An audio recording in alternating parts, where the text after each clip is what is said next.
How to fix Snapchat text and content not visible. First thing guys, open the settings on your phone, go to the apps manager. When you open the apps manager, on this page you will find all the apps. Scroll until you find Snapchat and click on it. And now click on this force stop and then go to the permissions. Make sure to enable all the permissions. Click on notifications. Make sure also to enable everything right here.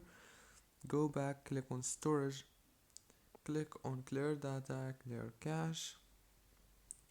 And the last thing you want to do is go to the settings again. Go to the wireless and networks, go to the Wi-Fi, disable it and enable it, and that's it.